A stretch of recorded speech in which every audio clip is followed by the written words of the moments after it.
ఇందులో ప్రధానంగా చూసింది మీరు కొన్ని కీలక వ్యాఖ్యలు చేశారు. తమిళనాడు రాజకీయాలకు సంబంధించి రాయలసీమ నేతలంతా కూడా ఆ వైపు వెళ్తున్నారు. అంటే రాయలసీమలో వైఎస్ఆర్సీపీ లేదు, ఏపీలో కూడా విజయ్ పార్టీ లేదు కదా.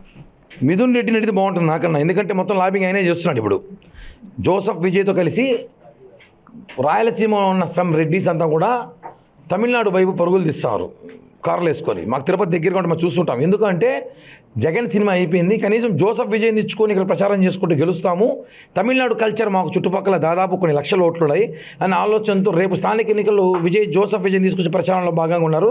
కానీ విజయ్ అంత అవకాశం వీళ్ళకి ఇవ్వరు. వీళ్ళు ఎంత పెయిడ్ ఆర్టిస్టులు, వీళ్ళంత డ్రామాగారు అని తెలుసు.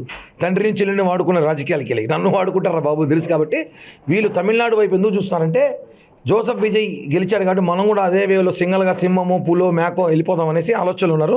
కానీ తమిళనాడు రాజకీయం వేరు, ఆంధ్ర రాజకీయం వేరు. కానీ అనిల్ రెడ్డి ఎవరైతే కేర్ ఆఫ్ జగన్మోహన్ రెడ్డి బంధువు ఉన్నాడో అతని కాళ్ళ దగ్గర బేరసారాలు అయితే భారీ ఎత్తున చేస్తున్న సమాచారం అయితే ఖచ్చితంగా ఉంది. అంటే ఏ రకమైన బేరసారాలు? అంటే మొన్న ఎలక్షన్ కూడా డబ్బులు ఇచ్చామని చెప్పి ప్రచారం చేస్తున్నారు. 1000 కోట్లు ఇచ్చాం, 15 కోట్లు ఇచ్చామని చెప్తున్నారు. నేను చెప్పేది కాదు, అది వైసీపీ వాళ్ళే చెప్తున్నారు. విజయ్ని గెలిపించింది మేమే అంటున్నారు. ఇప్పుడు బేరసారాలు జరగడం అవకాశం ఏముంటుంది? ఖచ్చితంగా జరుగుతుంది. ఎంతో కొంత ఇస్తాం రండి, మేము కూడా మాకు గెలిపించండి అని ప్రయత్నం చేస్తున్నారు.